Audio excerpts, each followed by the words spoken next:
ถวายความเคารพครูบาอาจารย์ทุกรูปเหมือนเดิมนะครับเนอะศรัทธาญาติโยมกูคู่กูคนที่ได้ติดตามรายการสนทนาธรรมในยามดึกๆกับผู้ช่วยศาสตราจารย์ดรพระโคศรีปวรบัณฑิตนะ106.5เมกะเฮิรตซ์ FM สถานีวิทยุวิทยาลัยสงฆ์นครลำปางก็ออกอากาศทุกวันเนาะ2 ทุ่มถึง4 ทุ่มโดยประมาณแล้วก็ออกตอนนี้พระอาจารย์ออกอากาศอยู่ที่วัดอุทุมพรมันตาเดือนเนอะอยู่ตำบลวิชัยอำเภอเมืองจังหวัดลำปางซึ่งหลายคนหลายท่านก็คงจะอันยังก็ได้ฟังใหม่ก็มีฟังเก่าก็มีเจ้าฮัลโหลเจ้าสาธุเจ้าจ้ะอืมยกก็หวังนะจบไปแล้วเผาไปนี่วันนี้ละเจ้าแหละเจ้าตอนนี้ออกจากเดิมออกกันนี่เลยแหละวันนี้ออกสดๆเลยกับวันนี้วันอาทิตย์ที่21 ธันวาคมนี่นะว่าวันที่21เป็นวันอาทิตย์นี่มันไรกันเออจะสดเนี่ยสดแตกอะคนเฮามันคนแต่คนแตกแต่คนเล่นคนคนแต่ละเดินเล่นเดินกันนะแต่คนแต่หายไปแต่เออคนแต่ก็หายไปแต่อืมเมื่อแต่อันออกสดก็เรียกก็แกมแก้มเหมือนออกได้ยินต่อเก่าละน่ะตึง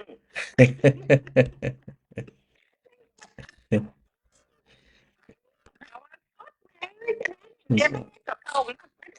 ได้ตึงสถาสบายใจได้อืมสบายใจได้ว่าใช่แล้ว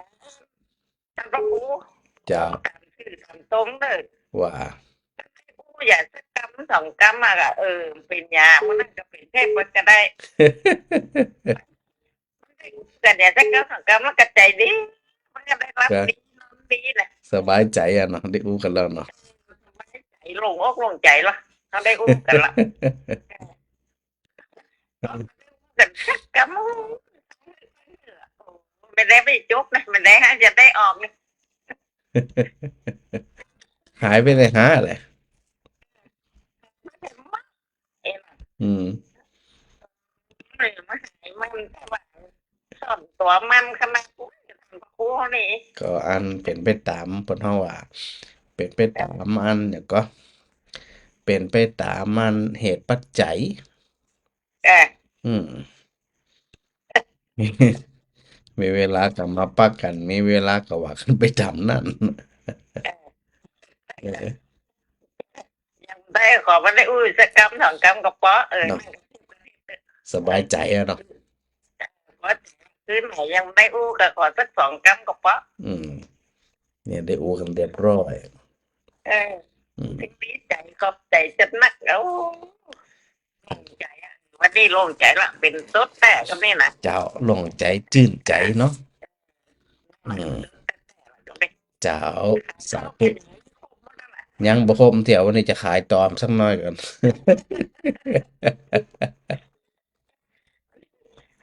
เข้าต่อว่ะเออ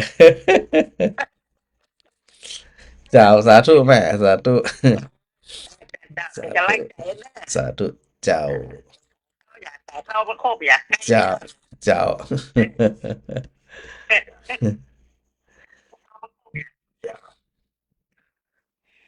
ฮัลโหลแม่อ้อยฮัลโหลฮัลโหลถามเจ้าถามพระครูเจ้าเจ้าแล้วว่าเป็นเทพอย่างเงี้ยฮะวันนี้อัน อ่าพอดีอันซบเผานี่เจ้าคือฟังเลงตะหลงตะกี้กะอืมมันตู้วิเกวะกะอันนี่ก็ว่าอันช่วงที่บอกว่าทำน้ำเนี่ยกะเป็นหยัง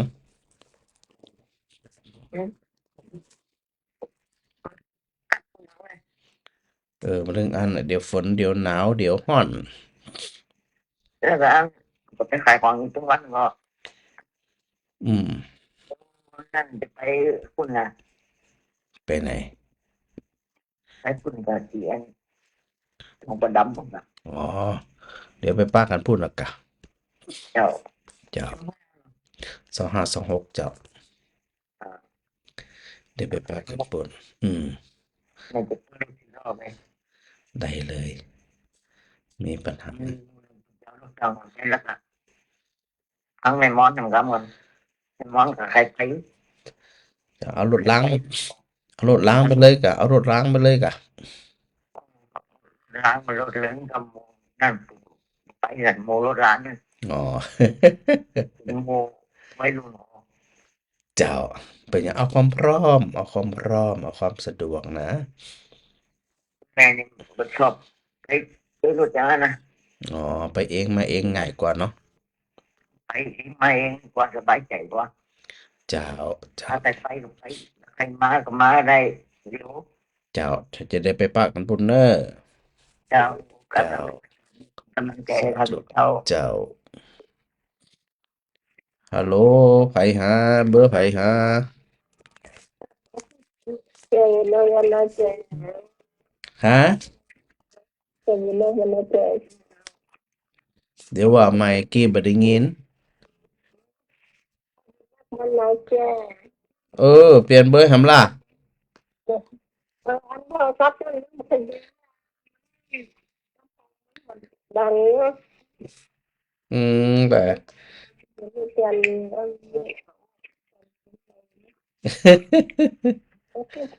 เปลี่ยนหลายเบอร์เลยจำมาได้แล้วจีอ่ะวัคซีนเนาะอาจารย์ฮะ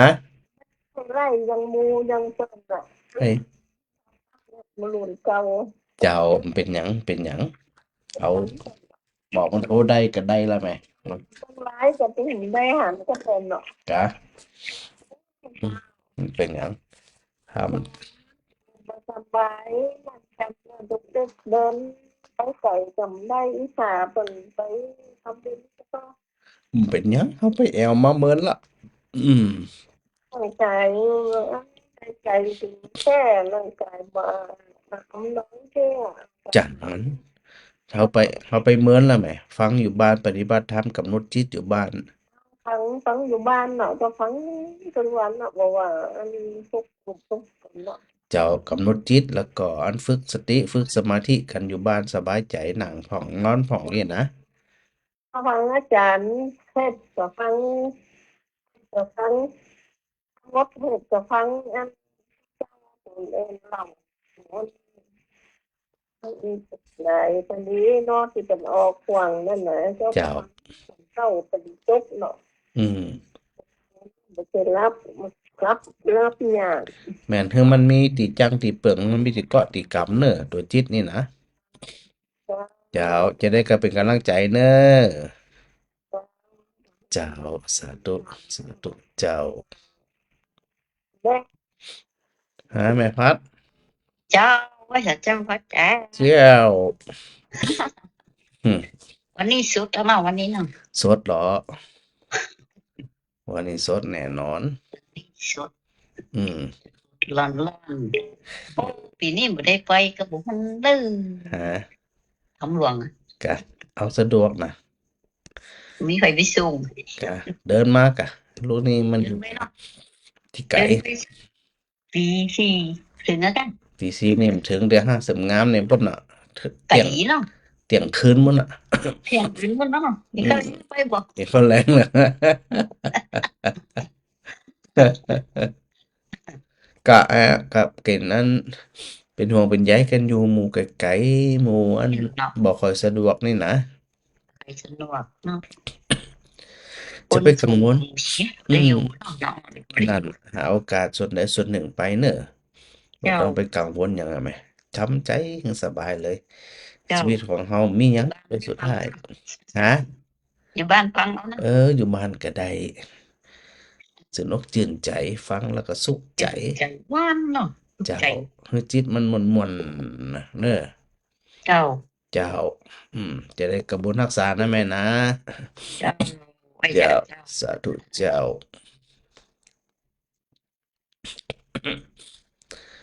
อันเดี๋ยวพระอาจารย์ได้วัดก่อนเนาะศรัทธาได้ร่วมทำบุญมาหลายคนหลายท่านอยู่นะถ้าผิดจะใดบ่ถูกต้องจะใดนี่ทักท้วงได้เลยนะเพราะว่าตอนนี้เนี่ยมีศรัทธารวมเจ้าภาพเป็นเจ้าภาพไข่ก็พอสมควรนะแล้วก็ข้าวนะตอนนี้ก็ต้องการข้าวสารศรัทธาจะเอารวมมาเป็นปัจจัยก็ได้เอามาซื้อทีเดียว หรือไผมีข้าวแล้วจะได้แล้วเนี่ยก็นำมารวมเนาะเพื่อที่จะได้เป็นนั่นกลุ่มเป็นหมู่นะพระอาจารย์บอกว่าเป็นโรงทานศรัทธาที่ฟังรายการ106.5เมกะเฮิรตซ์อีกก็แล้วกันเนาะเป็นโรงทานก็มีไข่มีแต่หลักๆก็มีหมู่เนี้ยนะมีไข่มีข้าวมีน้ำมันพืชนะก็จะปรับสภาพไปตามนั้นเนาะมีโอกาสได้ดูแลกันนะเป็นการต่างคนต่างอันมีใจหากันดูแลกันเองนะพระอาจารย์ก็ได้รวบรวมได้ระดมทุนในส่วนทั้งหลายเหล่านี้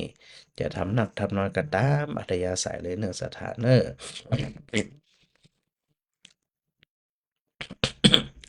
เดี๋ยวพระอาจารย์ขออ่านรายชื่อหลายคนที่โทรมาผ่องไลน์มาผ่อง Messenger มาผ่องเนี่ยถ้าพระอาจารย์จำบ่ได้จะได้กะโทรเข้ารายการทักท้วงพระอาจารย์ด้วยนะเพราะว่าเขาจะรับไปปุ่นน่ะจนถึงวันที่25 26ปุ่นน่ะนะท่านใดหลายคนโดยส่วนมากก็จะนำปัจจัยไปให้พระอาจารย์เนาะในวันที่25 26หลายคนเพิ่นก็ได้โอนมาก็มีได้จ่ายเงินสดมาก็มีอีนะ ว่ากันไปตามนั้นเนาะอันแม่ตาอินยาววงศ์นะบ้านปงกาโสปราบอันนี้เพิ่นได้แจ้งมา200ไม่ใช่2แผง300บาท แล้วก็อันแม่พิมพรธรรมธิกุล1แผง150บาทแล้วก็อันปอเสถียรแม่สุนันทาแสนจิต300บาทนะพระอาจารย์ถือเป็นจำนวนเงินแล้วกันเนาะแล้วก็แม่ฟองจันทร์แก้วพินิจอันนี้500บาทแม่มณีทิไล150บาทแม่นิตยาจินดาปลูกนะ300บาทอันนี้เป็นจ่ายเงินสดมาแล้วฝากจ่ายนอกเติมหาแกรตีมาเรียบร้อยแล้วเนาะแม่แก้วสิงแก้วนะ150บาทถ้าพิษนี่ท่วงได้ทันทีนะ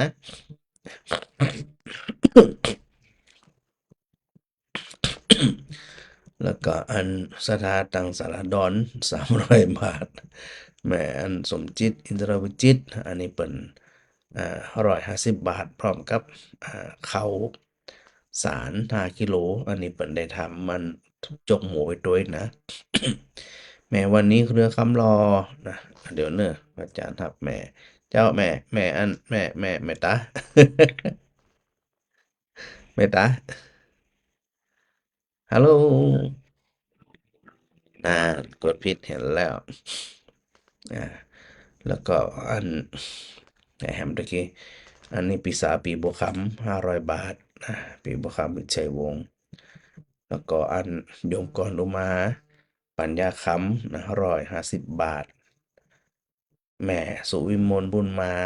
150 บาทปีบัวแก้วอายุมันอันนี้ปีสาว300 บาทแม่เทียนแก้วหนองยาง150 บาทแม่กับสีคันแก้วอันนี้เป็นเอาเข้ามาวันนั้นนะ5 กิโลแล้วก็พร้อมกับสตางค์300 บาทเนาะอันแม่คำปันคำลือปลูกนะ250แม่ลำดวน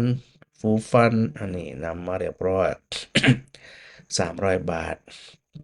แม่เทียมฝากคำปาแล้ว750 บาทแม่โบเย็นจันทบ150 บาท แม่สุกแก้วคำอ้วนอยู่ละปูนเปิ้น300 บาท แม่อารีสีที่ปุณธรรมสาราบัวบกเนาะ150 บาท แม่สีบุตรบางสุด150 บาท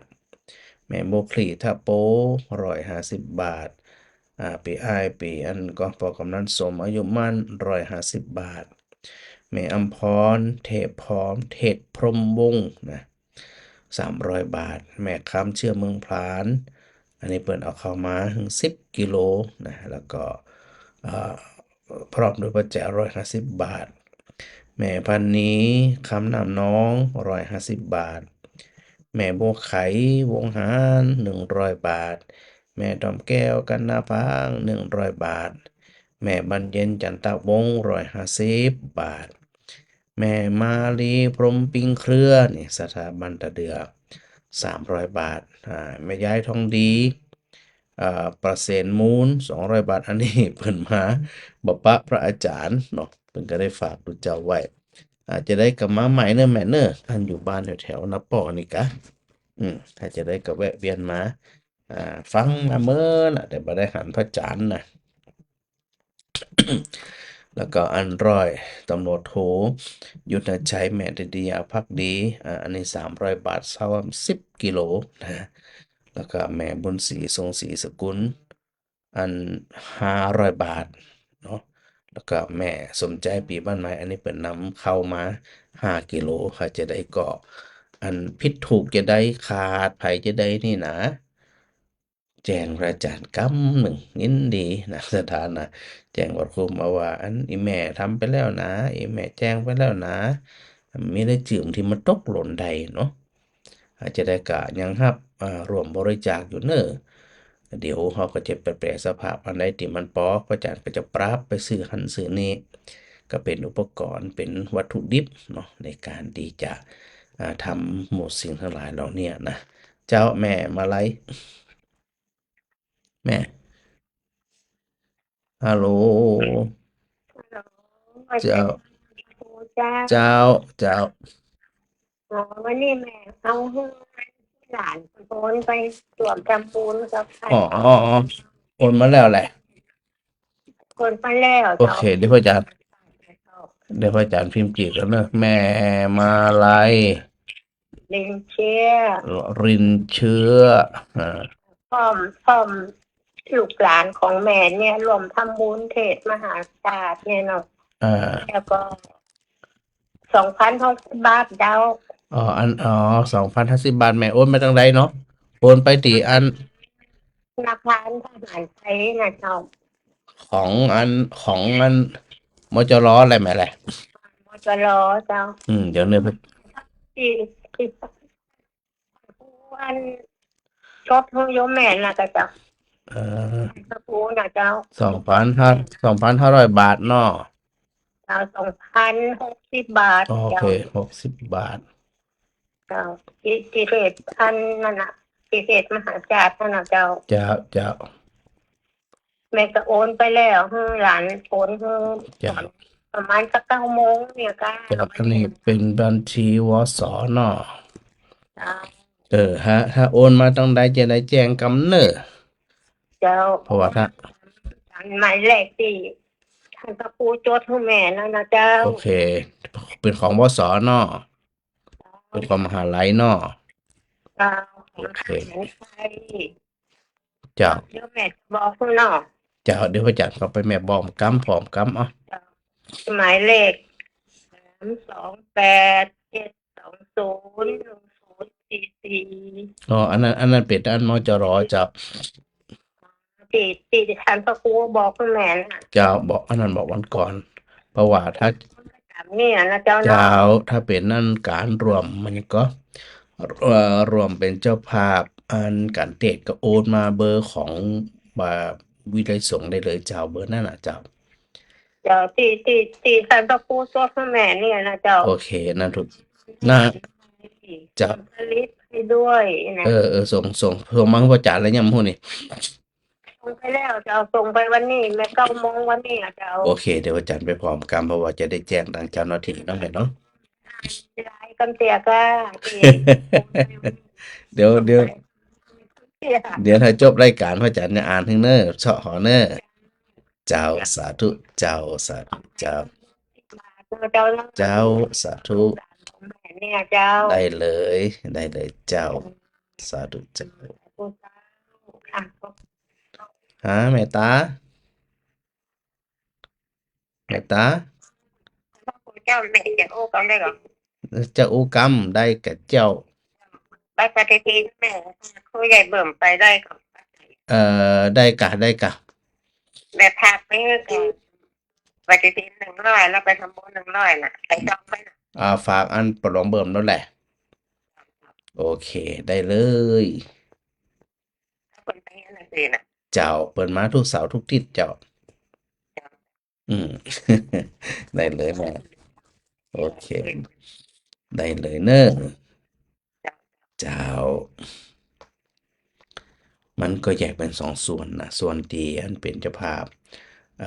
อันอย่างก็เป็นเจ้าภาพในส่วนของการเทศน์กาผังประดิษฐ์กาอย่างนี้นะจากแก่โอนไปที่บัญชีของมูลนิธิสงฆ์เนาะแต่ส่วนของการรวมเป็นเจ้าภาพข้าวสารกาไข่กาอย่างน้ำมันพืชกาเนี่ยนะที่ได้แจ้งมาก็อันนี้รวบรวมมาที่อันอาจารย์ประครูนี่เนาะเนื่องจากว่าจะเอาจำนวนเหล่านี้เนี่ยไปซื้อวัตถุดิบ เพื่อที่จะได้ให้เจ้าหน้าที่เปิ่นได้ทำอาหารกันนะเพราะว่าถ้าสมมุติว่าถ้าเป็นเงินที่ซื้อไข่กาซื้อข้าวกาเนี่ยเอาไปเข้าสู่อันบัญชีของในส่วนของลำปางอันนั้นมันเป็นทุนการศึกษาเนาะเอาจะเอามาซื้อข้อมูลเนี่ยมันผิดวัตถุประสงค์นะดังนั้นเนี่ยถ้าศรัทธาจะร่วมทำบุญกับอาจารย์พระครู ในส่วนของวัตถุดิบที่ว่าเนี่ยนะได้แจ้งชัดเจนว่าอันทำแบบนี้ทำเต้าอี้เนาะอาจารย์พระครูก็จะได้ลงเป็นลายลักษณ์อักษรนะว่าท่านนั้นโอนมาแล้วท่านนี้อันได้เงินสดท่านโน้นอันจะให้วันที่25 26อีกนะ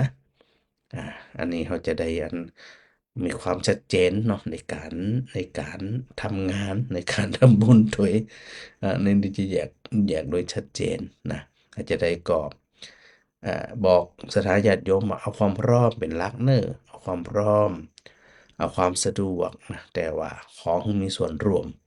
เราจะหนักจะน้อยก็ขอมีส่วนร่วมกิจกรรมเนี่ยเป็นการสืบสานประเพณีอันดีงามก็คือการตั้งธรรมหลวง หรือว่าเป็นเรื่องของอันระลึกถึงประวัติขององค์สมเด็จพระสัมมาสัมพุทธเจ้าเนาะสถานเนาะแล้วก็ที่สำคัญก็คือเฮาเนี่ยเป็นผู้ที่มีส่วนในการเอ่อสนับสนุนนะเพื่อเป็นทุนการศึกษาการกิจกรรมของการสอนการเรียนของลูกหลานต่านเต้าซึ่งถือว่าเป็นศาสนทายาท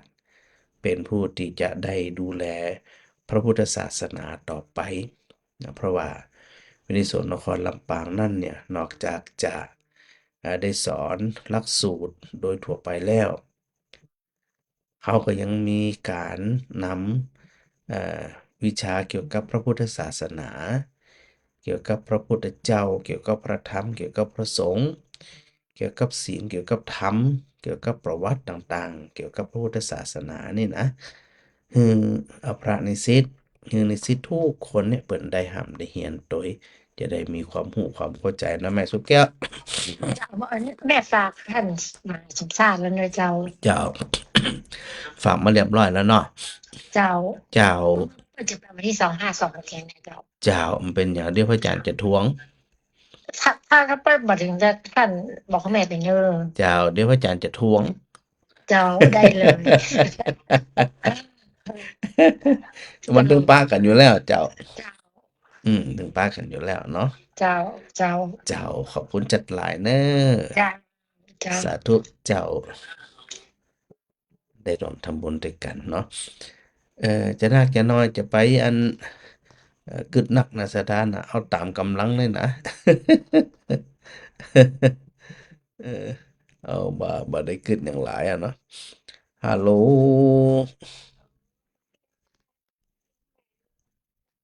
ผ่านพระครูเจ้าเจ้าปฏิทินแม่ตั้งไว้เอาเห็น3เล่มนั่นน่ะลืมไปแล้วนี่ลืมไปแล้วนี่ ผ่านพระครูลืมของแม่แล้วนี่ ลืมแต่เนี่ยนะ ใส่มาดีเนาะผ่านพระค เดี๋ยว รู เดี๋ยวพระอาจารย์ฝากอันน้องแนทนะเจ้า อ๋อไปลืมฝากมาเจ้าเนิร์ดแล้ว เอ ก็ อ เบอร์โทรของโยมแม่เนี่ย เจ้าเดี๋ยวพระอาจารย์ เจ้า เดี๋ยวพระอาจารย์ มันโทรเข้าบ้านแม่ก็ได้แล้วแม่ อ๋อ จะไปหักอีตินประตูบ้าน เจ้าพระอาจารย์พูดละเจ้าพระอาจารย์พูดละ เจ้า โอเคเดี๋ยวพระอาจารย์จะบอกให้น้องแนทเนอะ เจ้าเพิ่น โอเค ที่บ้านก็บอกเบอร์โทรของแม่ให้เพิ่นเด้อ เจ้าได้เลยแม่ เจ้าเจ้า โอเคเจ้าโอเคเจ้า เจ้า เดี๋ยวแม่จะฝาก ได้เลย เจ้า เจ้าสาธุเจ้าฮะแม่นิตยา เจ้าไปสาพระอาจารย์เจ้า เจ้า ไอ้แม่ฝากอันพระอาจารย์กิรติไปแล้วนะเจ้า ฟังมาแล้วกะ ฝากไปแล้วเจ้า ได้มาตั้งแต่วันนั้นแล้วเหรอได้มาเมื่อแล้วเหรอ ได้แล้ว พระอาจารย์อ่านไปแล้วแสดงว่าบ่ได้ยินแล้วกันละกี้แหละ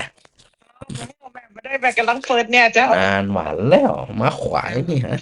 เจ้าเนาะ หันแล้วเจ้าอาจารย์ซึ่งหลายวันแล้วเจ้าแม่ ไปสาเจ้า สาธุเจ้า พระอาจารย์กลัวอย่างเดียวนะกลัวอันเนี่ยก็เอ่อกลัวอันอ่ามันมันขัดตกบกพร่องขัดได้ทันหนึ่งมาได้ แต่พระอาจารย์ยังบอกว่าประวารณาเลยบ่ต้องไปเกรงใจ ว่าเกรงใจอันอาจารย์พระครูเปิ้นเนี่ยบ่ต้องเลยนะขออย่างเดียวคือขอมันตรงไปตรงมานี่นะเดี๋ยวมันหายไปมันยุ่งนะ ก็ปรับไปตามนั้นนะอันสถานได้รวมกันเป็นเจ้าภาพเนาะก็ยังว่านั่นน่ะที่พระอาจารย์จำพระครูได้อุตะกี้ว่า การที่เฮาทั้งหลายเนี่ยได้มีส่วนร่วมเราจะไปลืมนะพระพุทธศาสนาเนี่ยมีคุณูปการต่อตัวเฮาต่ออันคนไทยเฮาเป็นอย่างยิ่งยวดเลย ถ้ามันมีพุทธศาสนาเนี่ยมันจะอยู่กันจะได้อยู่กันด้วยความแห้งผาก อยู่กันด้วยการเห็นแก่ตัวนะต่างคนต่างอยู่เหมือเฟื่อต่อกันบ่มีความเป็นมนุษย์สัมพันธ์ในลักษณะโครงสร้างที่มนุษย์ต้องอยู่รวมกันดูแลกันนี่นะเขาก็ทำเยอะนะสถานะแต่ทั้งนี้ทั้งนั้นก็ยังย่ำอยู่เสมอว่าตามกำลังของแต่ละคน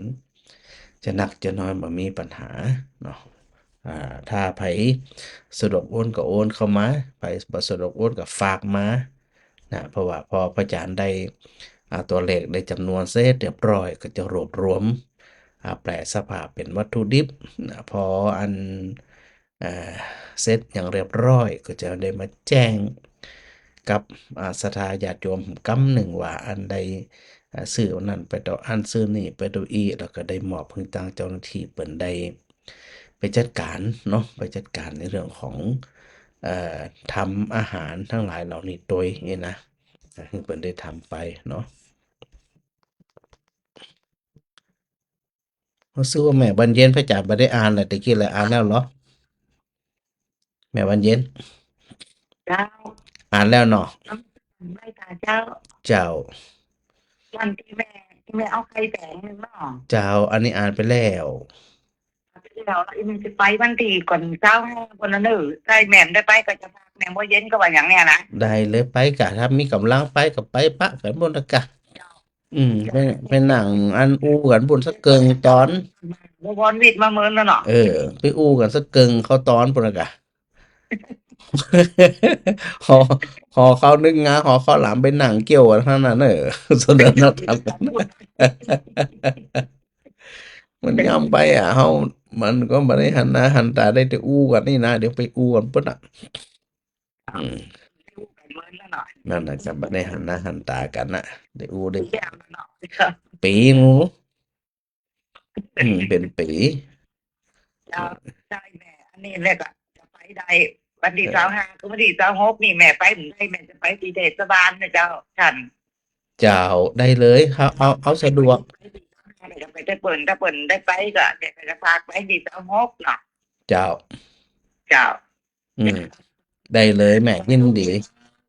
เจ้า เจ้าสาธุสาธุเจ้า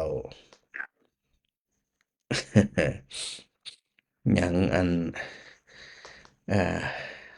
ยังฮับอยู่นะสถานนะฮับบริจาคอยู่เนาะแม่ฟังจันทร์ เจ้า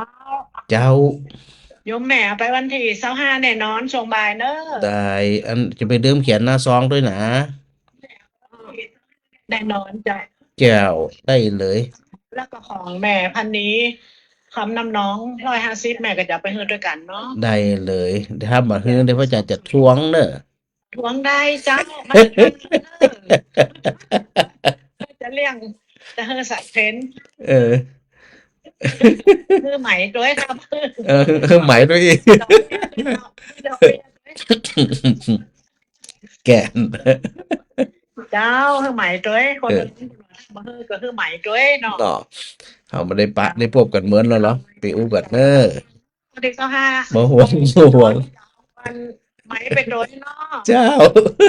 จะถามว่าอาจารย์อยู่ที่ไหนแม่ฟ้องจันทร์มาแล้วเนอะ เอ เนาะ อ อันนั้นอันนั้นกะเนาะ ใส่ว่าแม่ฟ้องจันทร์มาแล้วก็ หากันนั่นก็มันค่ำกันเนาะ เจ้า เจ้าสาธุ วันอยู่แล้ว25 26เจ้า ปะกันปุ่นอ่ะ2 วันค่ำปุ่นอ่ะ เจ้าไว้สาเจ้า สาธุสาธุเจ้า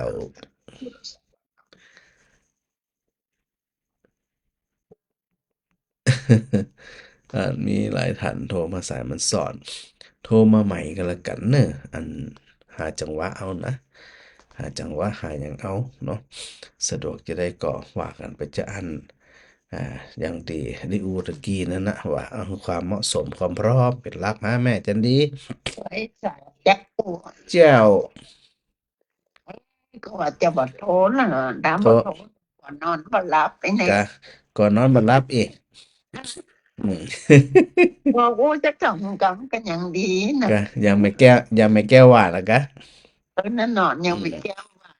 ปูสักหน่อยก็สบายใจรับหม่อนเอ็นนะอืมดูสักกำสักก กันกันอย่างดีแล้วเนาะ ำนั่นน่ะ ไผก็ว่าวันนั้นไผก็หาว่าหาแล้วเนี่ยอีแม่อันเบี้ยยังเบี้ยผู้สูงอายุเนี่ยกลุ่มหยังอะกลุ่มกะโทรศัพท์กับอันหยังก็ทานไฟฉายอะ จากก็สาย3 คน55ก็นับแต่งกระคู เจ้า กันเดียนยังบ่ถึงก็นะ กะ เดียวมันบ่ใครอดเนาะ มันนี่ปลาไปตับกะคุ้มกะ55 บาทอันมีความสุขเป็นเดือนพุ่นคุ้มจะตาย อืม อันใหญ่อย่างโหมันดงว่าแม่ว่าโอ้เปิ้นถึงโทรหาตัวเจ้าดีเนาะ เออ ม่วนในโรง กากำลังใจกันเนาะ แม่นน่ะโทรหาตัวเจ้ามีผิดมีภัยอ่ะ มันมีปิดมีไฟโลด แม่นน่ะ ได้บุญด้วยอ่ะ ถูกต้องมีความสุขตัวอย่างตัวนี่กะ อืมก็ปรับไปตามนั้น รับแน่ เจ้าจะได้ก่อนได้อูแล้วเนาะ เจ้าสาธุสาธุเจ้า ได้อูได้จ่าแล้วมันเนี่ยแขวนน้อยหนึ่งอีนะเนาะม่วนจ่อยเนี่ยม่วนอกม่วนจ่อยนะ ก่อนจึงเป็นรายการของการสนทนาธรรมกันไงนี่การอู้กันจาการถามสารทุกข์สุขดิบเนี่ยมันก่อนพุ่นน่ะอันมาถ้าจำมาแน่ใจว่าวันใดแม่เหรียญนั้น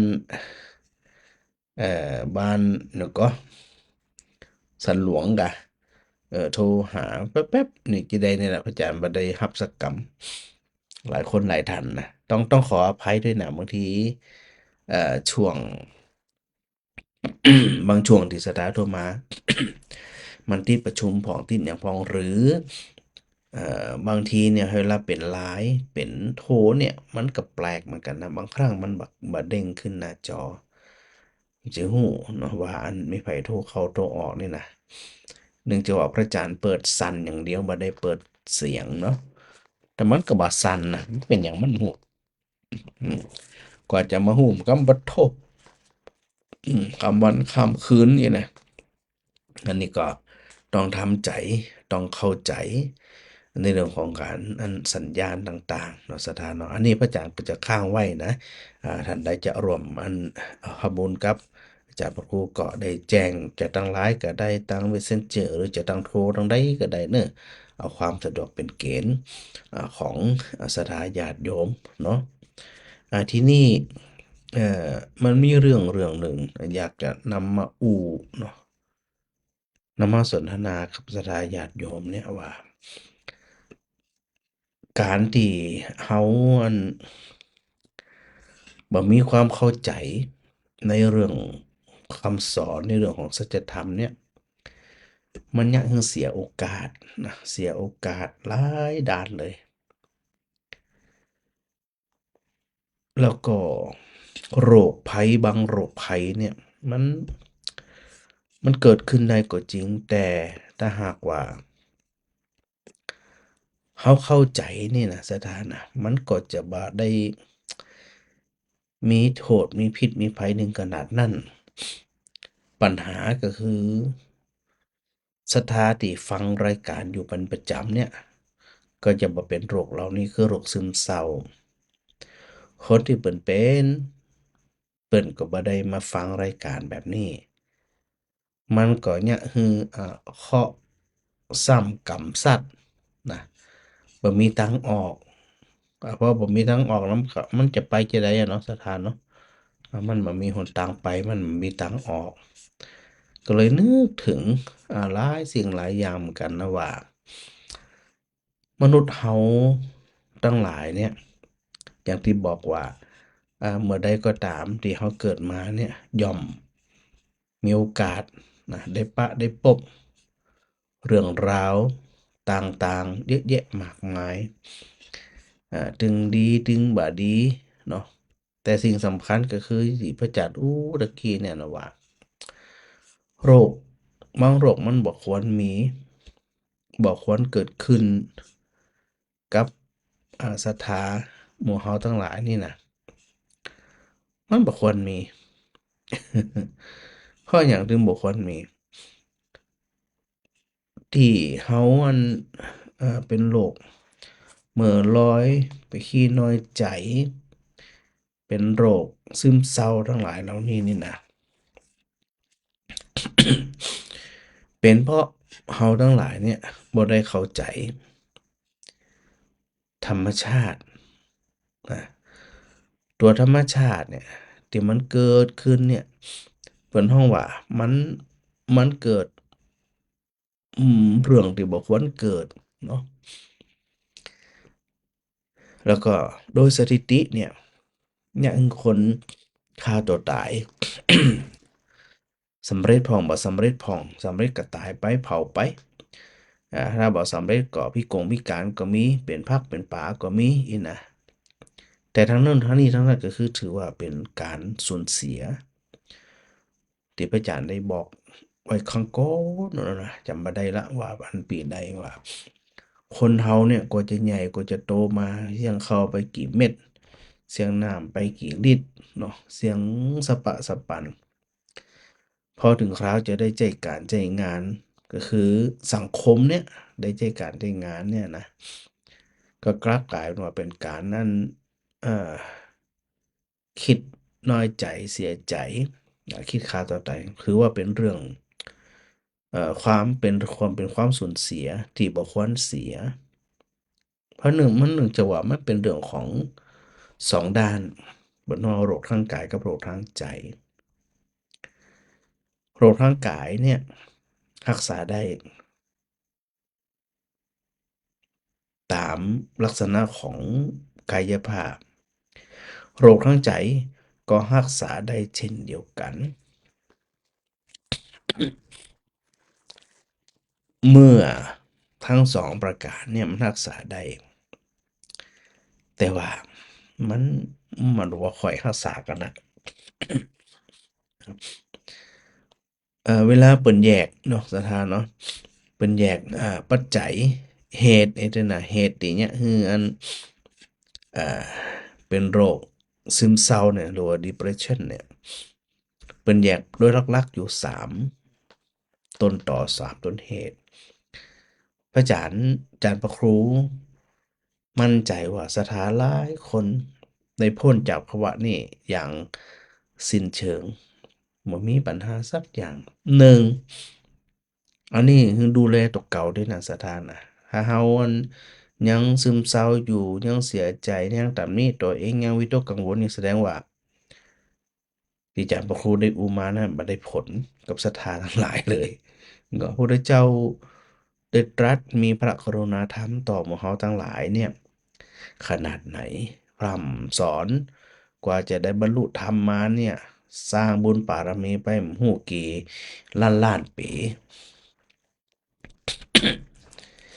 พอพระองค์ตรัสรู้แล้วก็นำมาเนี่ยบอกกล่าวให้หมู่เฮาทั้งหลายแต่ว่าเฮาบ่ค่อยใส่ใจเฮาบ่ค่อยฟังเฮาบ่ค่อยนำมาปฏิบัติ มันก็เลยแย่เนาะหนึ่งเป็นปัจจัยทางชีวภาพทางกายขออนุญาตครับแม่เลียน สาเจ้าค่ะ เจ้าวันก่อนโทรมา ที่แม่ก็ใส่ซองอันนี้บอกมันจะปุ้ยดูแย่ดูยับเลยนี่จะพาไป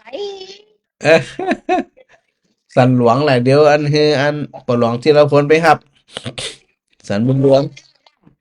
บ้องตัวหลวงมันก็อันนี้ เดี๋ยวอาจารย์บอกปหลวงอันที่เราพ้นไป เจ้า เจ้า คุณจัดนะโอ้ใส่แบบนี้จัดมัน เดี๋ยวเนอะ จะขวดเป็นอย่างนี้เนาะพระจะอันเนาะทำรู้เนาะ แม่เรียนรับเจ้าคุณจังก็ ทักเข้ามา ถ้าคำหมาเจ้า เดี๋ยวพระอาจารย์ใส่จำนวนเงินก่อน เจ้ากี่บาทว่ามาพระอาจารย์ใส่ไปก่อน เจ้า เจ้า ใส่แบบเนี้ย ได้เลย เดี๋ยวพระอาจารย์จะอันลงน้อยนิ่มได้มันจะได้ตรงกันเนาะแม่เนาะ เจ้าเจ้า เจ้าบ่ต้องกังวลเดี๋ยวจะบอก เป็นเดือนไหน ฮะ เป็นหยังอะ สบายไม่เป็นอ่อน แล้วตอนนี้เหรอ ตอนนี้ลูกได้อาทิตย์ละเจ้า โอเค โอ้กินข้าวหลามกินล้ำๆกินนักๆแข็งแรงนะแม่ เจ้า เป็นกำลังใจ เนาะ เจ้า โอ้โห สาธุเจ้า เจ้าเจ้า สาธุเจ้าก็สบายร่างกายกับรักษากายเนาะ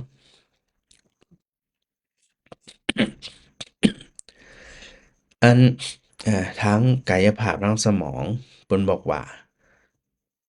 อันความบ่สมดุลของสารสื่อประสาทนะสมองนี่นะ อันเกิดจากความผิดปกติของสารเคมีในสมอง3ประเภทหลัก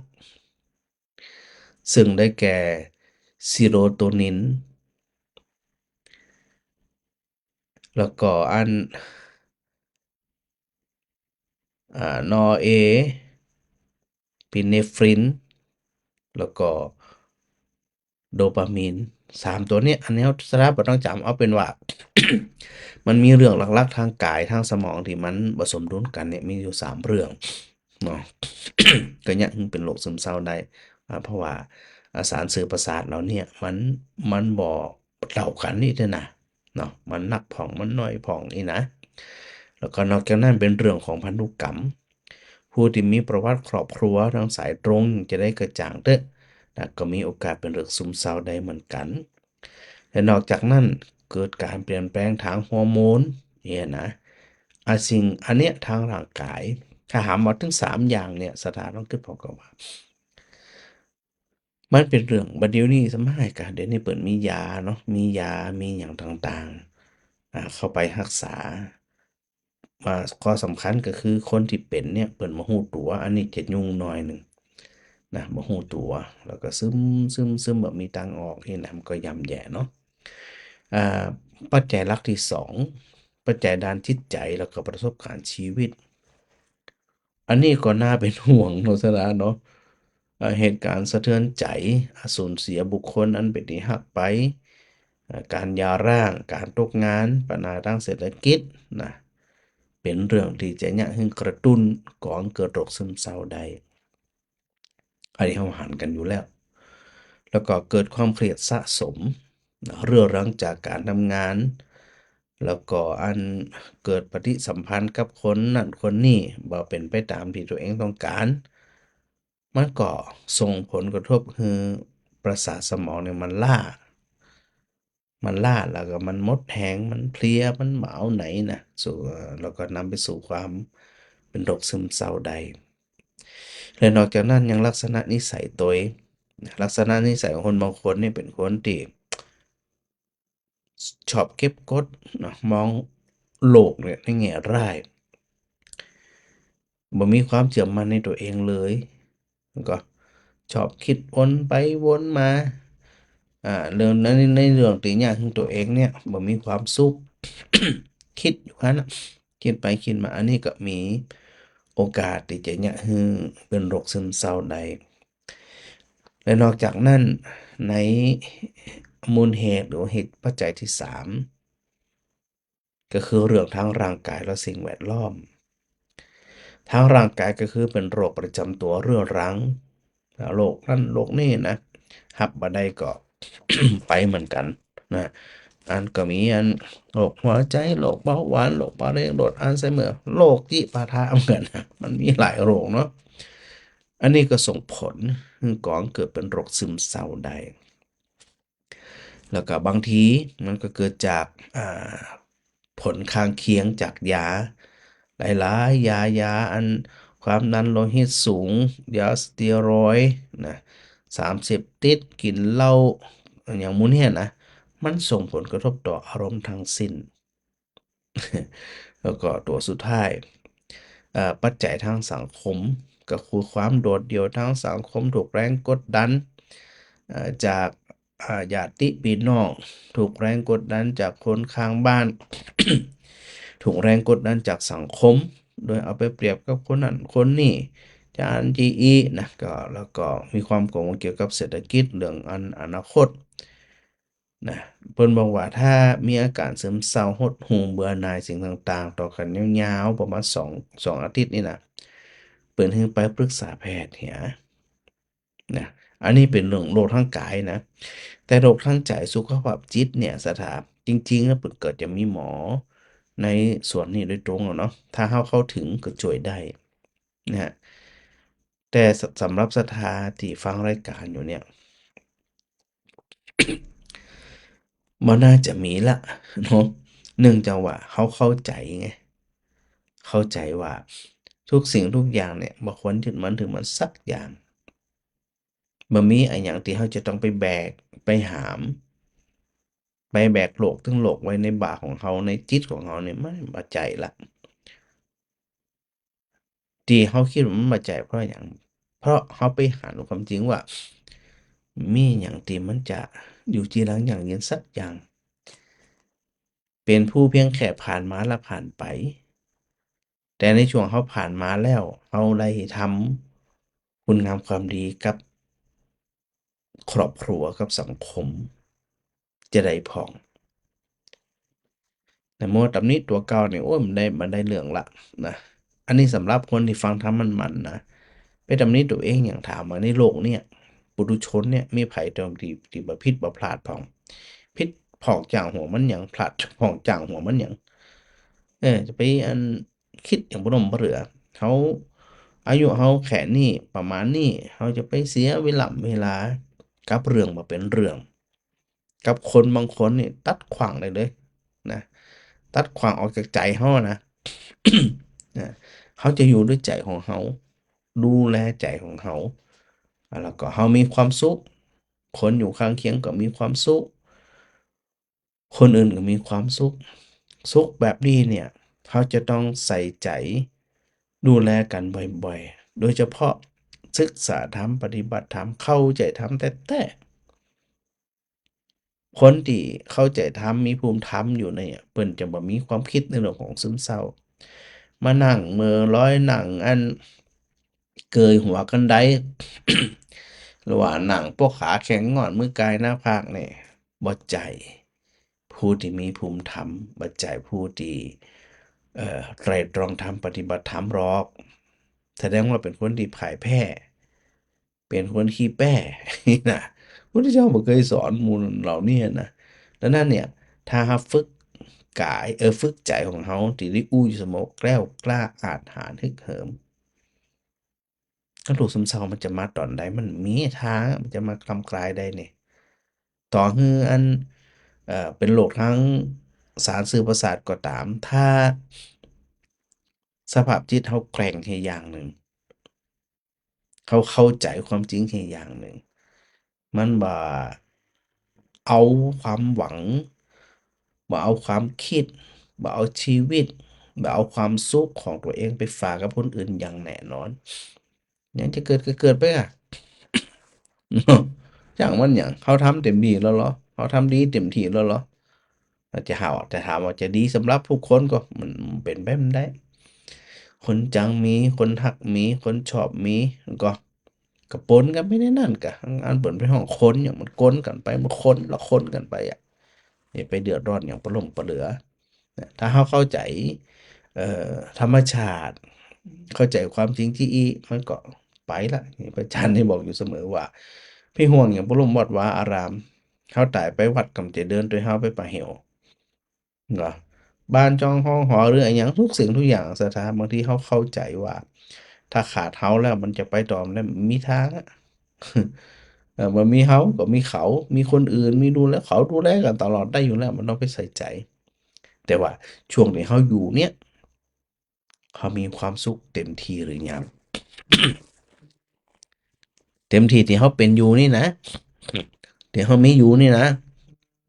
มันจะว่าอันไปสร้างความเดือดร้อนเพิ่มเติมไม่แหมอย่างนี้อย่างนี้ อย่างที่บอกตะกี้เนี่ยก็ว่ามีบุญก็ทำบุญไปตามกำลังเปิ่นป้าไปทำสมาธิก็ลองไปพอนะเข้าวัดเข้าวาสวดมนต์ไหว้พระ มันช่วยได้ขนาดนักเลย แต่คนทั่วไปเขาจะบ่มองไงเขาบ่มองเขาบ่พร้อมก็เลยส่งผลก่อให้เกิดปัญหาสะปะสะปันน่ะมันก็แย่กะมันมีความสุขได้จะได้อะมันก็มีความสุขละฮะเจ้า มาตรการเท้าทางพระครู เจ้า จิตตังขุดตังสุขาวาหัง ถูกต้องเลย ควรคุ้มครองจิตย่อมนำสุขมาให้ เจ้า อืมนั่นน่ะ มันจะมีหยังชีวิตของคนเฮานี่ เออ เจ้าจ้าเหิมแล้วบ่มีหยังอะเนาะ เจ้า ถ้าทำแบบนี้ได้นี่ สลัดทิ้งความเศร้าโศกความเสียใจน้อยจะสลัดขวางได้เลย เจ้า อืม มันจะเกิดกับพอมันเกิดเนาะ อย่างมันหยังมันเกิดมาเป็นล้านปีแล้ว มันจะว่าเพิ่งเกิด เฮาวนเฮาวนเวียนมาที่อย่างพระพุทธเจ้านั่นกะ เวลาใครก็ตามไปถามพระพุทธเจ้าเนี่ยไอ้หยังเขาเจ้าจึงมาตุไปตุบอดเรื่องนั้นเรื่องแล้วเนี่ยพระพุทธเจ้าว่าจะได้ แทนที่พระพุทธเจ้าจะปลอบใจมันใจพระเจ้าบอกว่าเธอบ่ได้ตุกแต่ชาตินี้เท่านั้นน่ะเธอตุกเพราะเรื่องนี้มาหลายชาติแล้วนะ แล้วเธอ เอาน้ำตาน้ำตาในมหาสมุทรยังน้อยไปแหละ แม่น้ำในมหาสมุทรยังน้อยกว่าน้ำตาที่เฮาไหลพรากไป อันเกิดจากการพลัดพรากสิ่งที่เป็นที่รัก เจ้า เนี่ยเราเลยจะไปไอ้หยังบ่ล่มบ่เหลือ เป็นห่วงเป็นกังวลหยังบ่ล่มบ่เหลือ มันมามันก็ผ่านไปเนาะเจ้าท่านพระครูเจ้า เจ้าคนอื่นเขามาหารความดีของคนของตัวเฮาจ้ะเขาหยังเรื่องไผเรื่องมัน แข่งกับคนที่บานี่เนาะ เจ้า คนที่เป็นโรคซึมเศร้าเนี่ยผมว่าเพิ่นไปคิดแค่จะได้เนาะแค่คนนั้นแค่คนนี้ คนนั้นบ่ฮักคนนี้บ่ชอบคนนี้บ่ชม โอ้ถ้าคนที่มีสภาพจิตใจแกล้วกล้าอาถรรพ์นึกถึงบ่สนใจ ชมก็จังบ่ชมก็จัง แต่ย้อนหัวมาฟังเขาแล้วเขาบ่ปงเขาบ่ปล่อยวางเจ้าท่านพระครู เพราะเขาบ่ได้ฟังที่เอียกะมันก็เลยบ่ได้เอามาใจ เขาก็บอกว่าบ่ฟังแต่เนิ่นน่ะเจ้าท่านพระครู ฟังอะหยังบ่เดี๋ยวนี้ฟังที่ไหนฟังที่ไหนฟังตามใดอ๋อ ก็บอกเข้าใจเหมือนกันนั่นนะ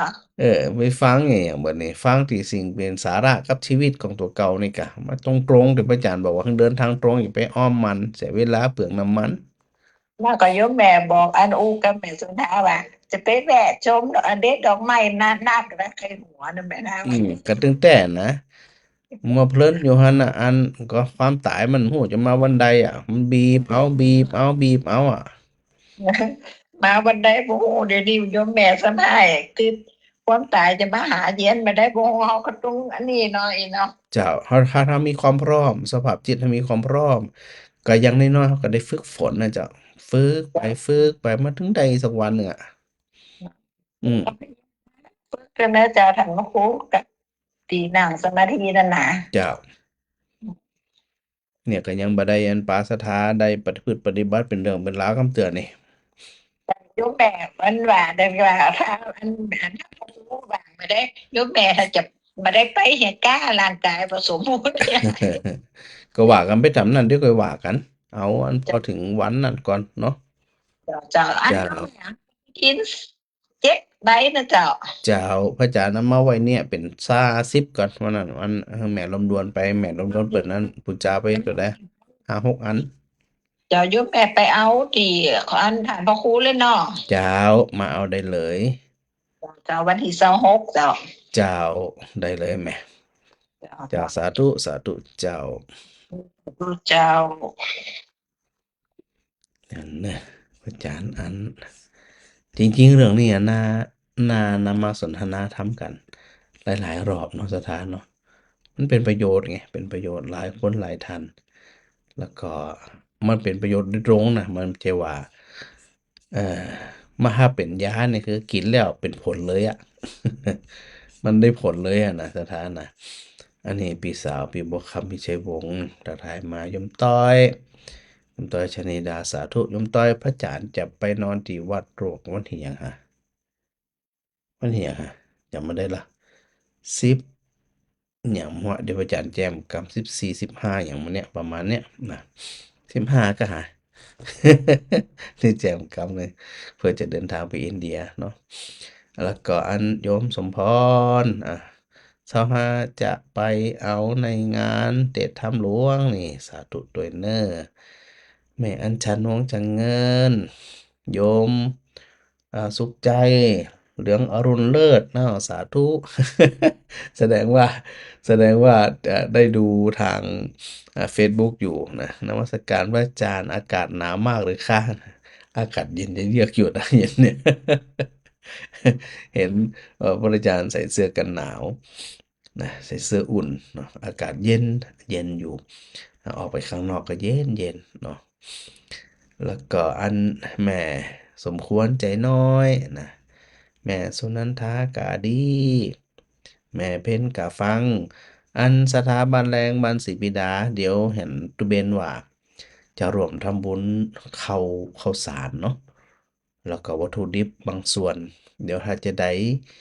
าบัดนี้จะได้นะประจานกับตุเบนจะแวบเข้าไปหาเนอะจะเอารถอันอย่างก็รถ10 ล้อไปตังเอานะ มีขนาดนั้น จะเอารถเนี่ยแหละรถพระอาจารย์นี่แหละไปนะไปอย่างน้อยๆก็ได้ไปแอลไปแหวง ไปไปจากันเนาะเอาตามกำลังเนอะตามกำลังธรรมดาของเขาเนี่ยเนาะสบายใจทำแล้วสุขใจนะจะว่าทำแล้วอึดอัดใจนี่เนอะทำแล้วสบายใจ แม่อันบุญยืนจันทร์สุริยะนี่ทักทายมาสาธุแม่สมจิตจารย์พระครูยุพาเยาละอองรวมทำบุญข้าวสาร5 ลิตรเจ้านี่เดี๋ยวเนี่ยอันถ้าเป็นเอาข้าวสารมาก็ว่าเอาปัจจัยมาแจ้งพระอาจารย์กำเนอะเดี๋ยวพระอาจารย์พังจิบมันก่อนคุณครูยุพาเยาละอองนี่พระอาจารย์ข้าวสาร5 โลเนาะนี่แต่ทำสาธุเจ้าสถาบันฝันแม่พิมพ์ อาจารย์จะไปแย้มมาได้ก็วันที่หยังก็ เดี๋ยวพระอาจารย์พอก่อนพระอาจารย์พอกำ15ก็แม่ สิบห้าม กรานะ มกราน่ะเจ้า15นั่นเวลาพระอาจารย์จะบิณฑบาตถ้าบัด13คือ14อะบ้านแม่ เอาวันที่13ก็ได้พระอาจารย์ 13เลยเนาะ เจ้าว่า13เลยเจ้า โอเค อันแม่จะได้นัดแม่จะได้นัดอันอาหารไว้ ได้เลย เจ้าเจ้า ได้เลยแม่ เจ้าเจ้าเจ้า เจ้า น้องเนาะ13นะเจ้า พระอาจารย์ระบุไปแล้วเพราะอาจารย์เป็นคนวางเองไปตามนี้เลย เจ้าเจ้า เอาเรื่องดูแลปกติเนอะจะไปหึงนักล่ำนะ กะทิสิจ้ะ บ่จ่ายอันกับข้าวกับปลาเอาธรรมดานี่เนอะเดี๋ยวจะอีทนะ แม่สั่งมา โอเค ได้เลยแม่ได้เลย เจ้า เจ้าอีน่ะเจ้า สาธุเจ้า เจ้า อันจะไปบิณฑบาต บ้านบ่อแห้วบ่ได้บินสักปีนะพระอาจารย์จะมีเวลาน้อยเนาะเนื่องจากว่ามีภารกิจปฏิบัติศาสนกิจอย่างต่างประเทศเนาะก็จะปิกมาเปิ่นก่ออันปฏิบัติธรรมเสร็จแล้วนะ มันช่วงจังหวะเนาะศรัทธาเนาะช่วงจังหวะเดี๋ยวก็ว่ากันมีปัญหาอยู่แล้วปรับเป็นไปตามนั้นเนาะจดแล้วจื่อข้างน้อยจดเรียบร้อยแล้วเนอะแม่สมจิต แม่สมควรใจน้อยอันนี้100 บาทเดี๋ยวเนอะพระอาจารย์พิมพ์กำหนึ่งแม่สมควรใจน้อย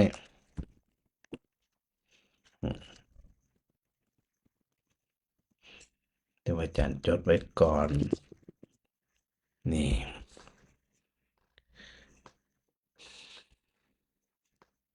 ตะเกียถึงไผนี่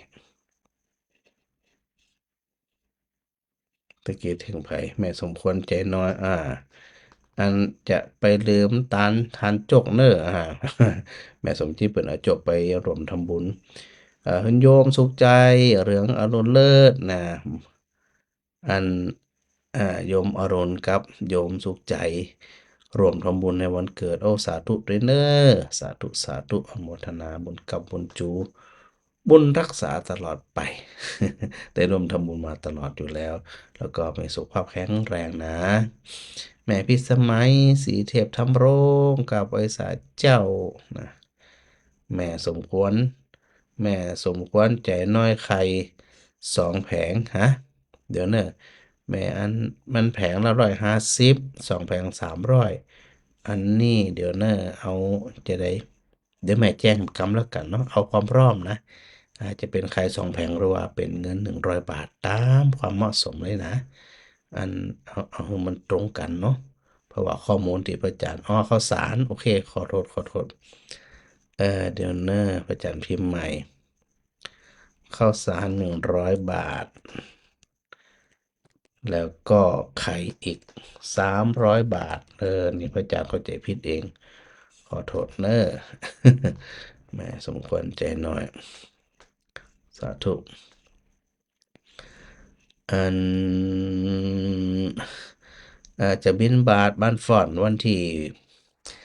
12แม่สมจิต เดี๋ยวก็จะไปอันอาศัยปลาพระธิสิทธิ์ไปฉันข้าวต้มฉันปลาท่องโกกาแฟฮ้อนๆนะที่อันเจ้าอาวาสหลวงพ่อเจ้าอาจารย์มหาบุญเฉิดครับผู้นำชุมชนศรัทธาญาติโยมเพื่อการต้อนรับครับก็เลี้ยงดูปูเสือนะในซิดเป็น100 ปลายนะแล้วก็เจ้าหน้าที่หำเหรอสถาบันฟ่อนเปิ่นดูแลแบบบ่บกพร่องเลยนะข้าวต้มฮ้อนๆจำบ่าลืมก็คือมันมีอย่างของมีซาลาเปาด้วยอย่างเงี้ยนะถ้าจำบ่ผิดนะมีซาลาเปามีกาแฟ3 in 1กาแฟดำเปิ่นเลี้ยงเปิ่นดูแลวันที่11เนอะเดี๋ยวพระอาจารย์ก็จะได้ให้เจ้าหน้าที่นำหนังสือไปบอกเจ้าอาวาสแล้วก็ผู้นำตัวเจ้าแล้วก็ถือโอกาสได้ประกาศตามนี้ตัวนะวันที่12สถาตังบันฟอนออกไปทางศาลาดงลานพดไปเปิ้นนะศาลาหยาศาลาหยังเส้นทางนั้นนะศาลาใจศาลาอย่างนั้นนะโพดไปปุ่นเจ้า แม่อันกุลประณีนี่สาธุทักทายมา แม่กับสีขันแก้วนะวันนั้นปลาลูกบ่าวมาสาธุตอยโยมคำสุขรินฟงกะรินฟงกราบนมัสการเจ้านะแม่เรนูชัยวงศ์ทักทายมาแม่มาลีขนมไทยโยมกรหนุมาปัญญาคำแม่จุติการรอดพยานสาธุอันแม่สมควรใจน้อยเอาเป็นเงินไปถวายมริสหาได้เลยตามสะดวกเนาะบิณฑบาตวันบันฝอนวันที่12เนอะบันฝอนนะแม่นวะแม่นวะแม่นกะก็จะได้ เดี๋ยวอาจารย์นั่นกำเนอะเออเริ่มวันที่12ถ้าเริ่มวันที่12ก็จะต้อง13เดี๋ยวพระอาจารย์ร่วมกำถ้าจะอ่านอาจจะขยับแม่อันนึงก็แม่พิมพ์เป็นวันที่14น่าจะชัดเจนกว่าแม่พิมพ์พระอาจารย์ขอปรับไปวันที่14เนอะแต่ถ้าทางบันบ่แฮวนะ เพราะว่าเดี๋ยวมันจะไปโจรวันเปิดบ่ได้พระอาจารย์ไม่แน่ใจว่าเปิดเอ่อวันนี้วันที่11หรือวันที่12เนาะอันขอเป็นวันที่14เนอะแม่พิมพ์เนอะได้บอกกันไว้ก่อนเนาะแม่เทียมฟ้านะฟังอยู่อันบ่ลืมส่งบัญชีนั่นนะลืมกะบ่ได้ส่งเด็กกะ เดี๋ยวอาจารย์จะเห็บส่ง ลืมไปอย่างเงี้ยก็พระอาจารย์ก็นึกยังว่านะคือสถาใดทวงพระอาจารย์ที่เอี้ยนะอันเปิ้นว่าเป็นการประวารณาตัวบอกกันเนาะว่าบางทีมันลืมนะลืมเหมือนแม่มาไลฟ์บอกว่าพระอาจารย์ฝากน้องแนทเอาปฏิทินมาให้ฝากอย่างนั่นนะ เหมือนไผหาแล้วอันแม่สมจิตนี่กะให้ได้หนังสือสวดมนต์ปอดดอกกี่เดือนเป็นปีกะก็จะได้เตรียมไว้แล้วนะพอไปถึงปุ่นนั่นบัดได้ปะไปก็ลืมไปบัดได้ปะก็ลืมไปเนาะว่ากันไปตามนั้นกี่โมงเจ้ากี่โมงก็ประมาณ6 โมง6 โมงจะไปฉันทันนะแม่นะฉันข้าวต้มแล้วก็ออกประมาณสัก7 โมงบ่เกิน7 โมงครึ่งเริ่มออกบิณฑบาตแต่ว่าจะไปถึงกันอัน6 โมงเจ้านะไปรวมตัวกันเสร็จแล้วเราก็จะไปไหว้พระในอุโบสถวัดบ้านฟ่อนเนาะ ก็อย่างที่ว่าเนี่ยอันตั้งสถานตั้งบ้านฟ่อนถึงผู้นำถึงอย่างต่างๆนะเปิ่นดูแลเป็นอย่างดีเลยนะดูแลบ่ฮู้จะว่าจะได้แล้วเนาะก็ต้องอนุโมทนาสาธุตัวเน้อแม่บ่เย็น เจ้าอาจารย์เจ้า เจ้า แล้ว แล้วหยัง วันสิงเก้าวันที่หยังเจ้าก ะนะเดี๋ยวพระอาจารย์วางก็กำหนดก่อน อ๋อ วางกำหนดแต่ไปแน่บ่ฮู้วันใดไปแน่ เจ้า ได้ก็ว่ากัน แต่ปีนี้พระอาจารย์อาจจะบ่ค่อยได้ไปเนื่องจากว่าต้องไปเดินทางไปอินเดีย เดี๋ยวดูปรับดูผมกำหนึ่งเนาะอืม ไปอินเดียหมูนั่นมาแต่ เจ้าแต่ทุกสายจะมีไปอยู่แล้วใช่ไหม เจ้า แต่พระอาจารย์จะวางโปรแกรมคืออย่างคือเรียบร้อยแล้วก็ประสานผู้นำคือเรียบร้อยก่อนเดินทางเน้อ เจ้า เจ้าสาธุเจ้า สาธุเจ้า สาธุเจ้า ก็อันศรัทธาอย่างที่พระอาจารย์พูดนะสามารถที่จะร่วมทำบุญมาทางไลน์ก็ได้ตั้งอย่างก็ได้เนาะตามความเหมาะสมตามความพร้อมของศรัทธาญาติโยมเลยเนอะอนุโมทนาเลยนะ อันบอกตอนนี้ก็ได้นั่นเดี๋ยวพระอาจารย์ขอโทษด้วยแม่มันเดี๋ยวเนอะรอกำเนอะแม่จดเบอร์บัญชีพระอาจารย์เนอะอันนี้ร่วมทำบุญนั่นหมูก็หมูไข่หมูเขาเนาะก็จะได้มาแปลสภาพไปเป็นวัตถุดิบนะธนาคาร TTB เนอะธนาคารกรุงไทยธนาคารทหารไทยเนอะทหารไทยนานาชาติเดี๋ยวพระอาจารย์พิมพ์ในนี้เลย เพื่อแม่เป็นจะได้หันตัวธนาคารทหารไทยนานาชาติ หรือว่า TTB เดี๋ยวหมายเลขโทรศัพท์ก่อน523 260 8397 8397นะค่าอาหารไทยธนาชาติ TTB 523 620 8397ปึ้งนี่นะอันนี้พระอาจารย์ส่งไปในอันไลน์กลุ่มเฟซกลุ่มแล้วเนอะที่ถ้าอยู่อันนานนี้ก็น่าจะเห็นอยู่นะเนาะ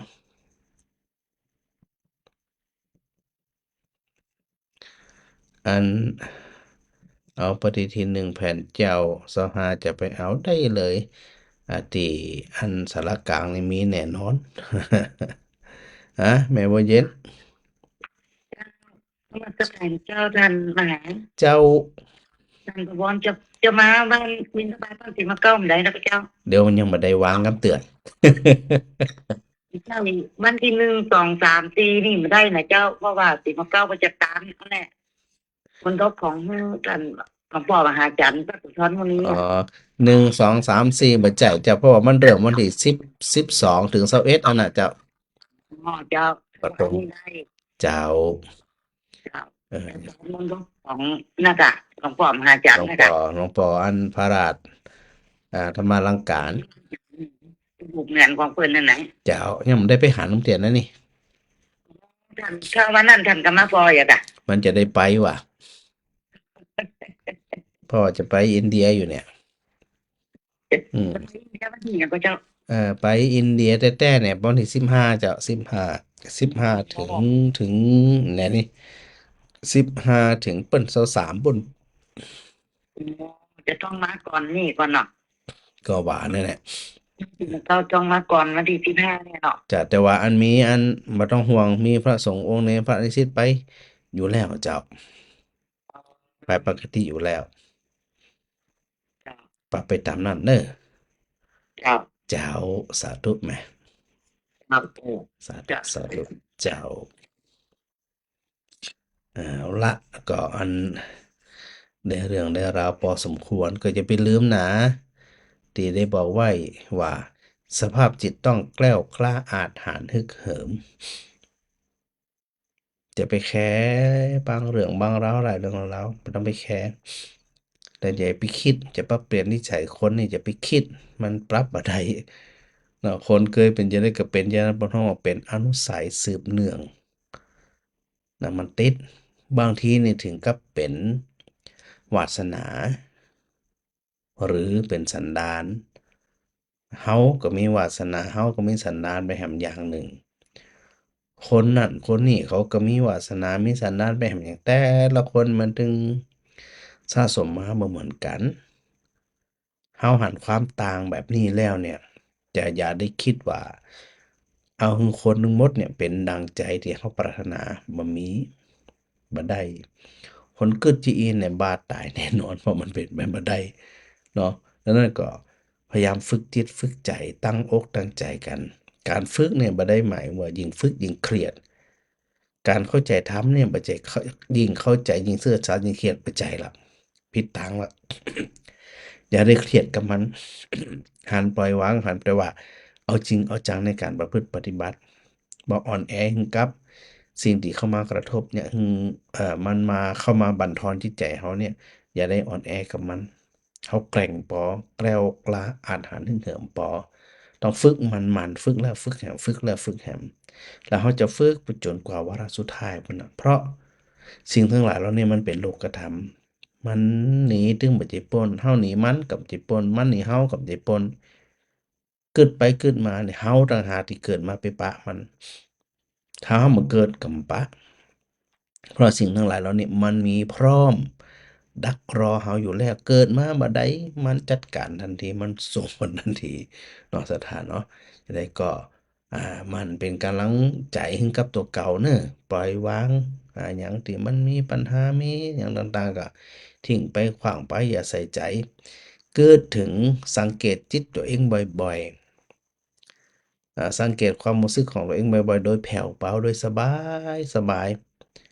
นั่นบ่จะได้ไปบีบไปเค้นไปค้ำหยังมันปรมเหลือ ปล่อยไปแล้วเขาก็จะมีความสุขนะ แต่ละวันให้มีความสุขตามอัตภาพของเฮาเนาะสถานเนาะ